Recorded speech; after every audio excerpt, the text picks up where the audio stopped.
There's a horse coming. Beautiful. The connection to the sky is still prominent through these 3 skylights, which also creates all these reflections on the pool water. You have this little toilet, so you don't have to walk all the way upstairs to finish your business.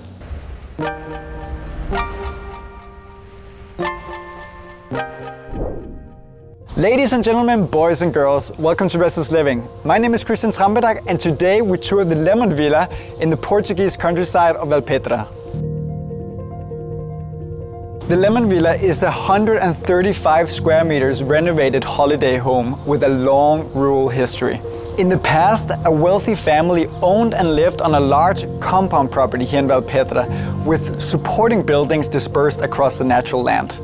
When the wealthy family eventually decided to share their assets and split the land into smaller pieces and sell it off to outside buyers, new owners were introduced to breathe life into this rural area. Today, the main house of the wealthy family is a hotel, and the piece of land that contained 2 stone houses for the farm workers and the animals have gone through a complete makeover, which is what we'll cover in this episode. When the farmer Jorge Casal purchased the piece of land containing the 2 stone houses, he initially wanted to produce lemons in addition to his cultivation of kiwi and avocado. But Jorge spotted an opportunity to restore the 2 stone houses, and that became the Lemon Villa, which you see right here, the lemon house right next to it, and the lemon hut down in the lemon field. The 2 stone houses were strongly dilapidated. The windows were crushed, the overhang was hanging by a thread, and let's be honest, the facade had seen better days. Jorge knew that the buildings required intensive care, but he wanted the contemporary renovation to be done with respect for the local traditions. The restoration of the original stone walls, complemented by a zinc roof, is the first example of this transformation, creating a dialogue between old and new. Anyway, let's move inside.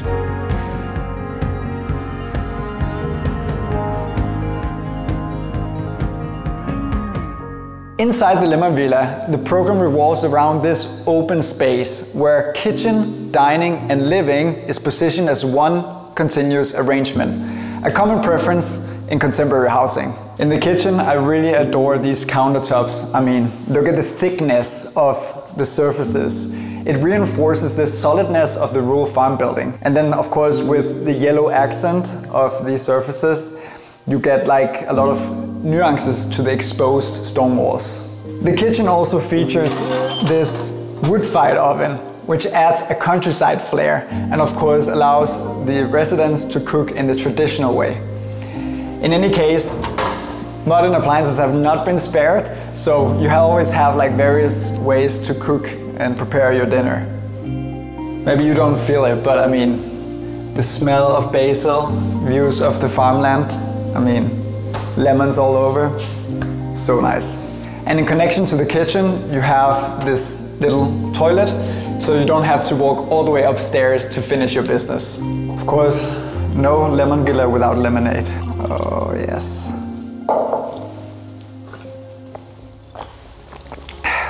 So as mentioned, the kitchen floats directly into the dining section with a simple wooden table, and then further on the living space, where you have the top volume here that is kinda bringing down the roof a little bit, creating this intimate space with fireplace, comfortable lounging chair.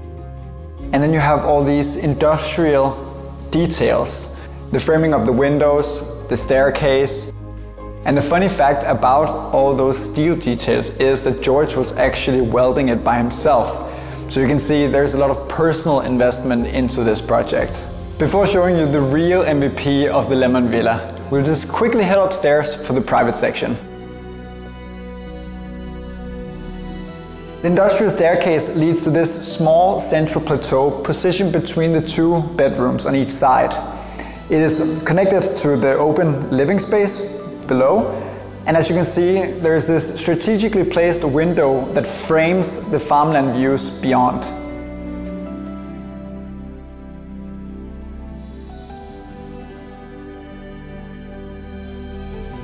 The bedrooms are quite similar. They are characterized by the guiding aesthetic of exposed stone walls and the yellow cement walls that are creating these interesting contrasts. And then, I mean, Look at the view. Lemon fields as long as the eye can see. There's a horse coming. Beautiful. It doesn't get more rural than that. It's countryside when it's best. In the bathroom, the industrial blacks are also represented in the mirror and also the shower screen. The white ceiling is matched by the white bathroom sink, and I think it creates this kind of holistic connection between the different parts. And then George went for this simple light bulb that just underlines the reference to the rural context.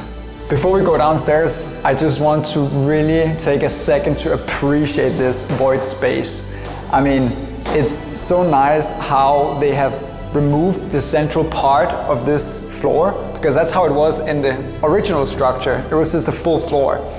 So this way they just split the two different bedrooms and they create this great connectivity between the two different floors. This is the part I've been most looking forward to show you guys. The living space fades directly into this indoor spa section, which is especially useful during the colder winter months.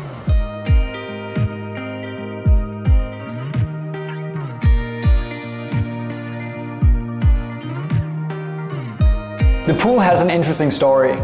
Originally, the spa area was a covered wine cellar where the stone tank was used for mashing the grapes. I really love this implementation because it shows how willing George was to preserve the original character and the history of the stone house, while also respectfully bringing its use into the 21st century.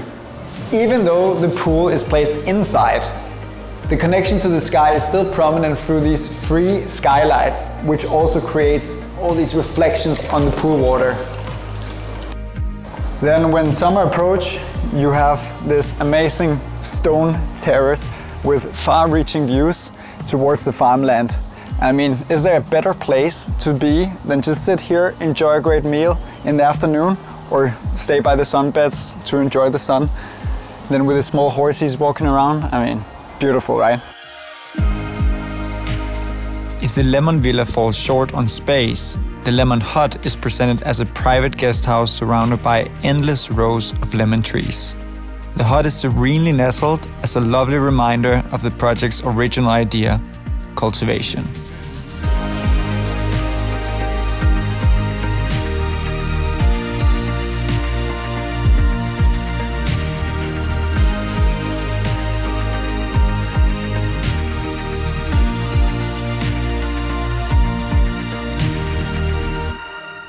Even though the lemon villa is interesting as a project, there's just nothing more charming than horses walking around grassing. And I think that's exactly what George was trying to captivate with this project.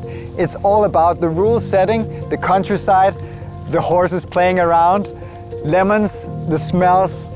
It's all coming together with the architecture. I hope you really enjoyed the tour. See you again next time.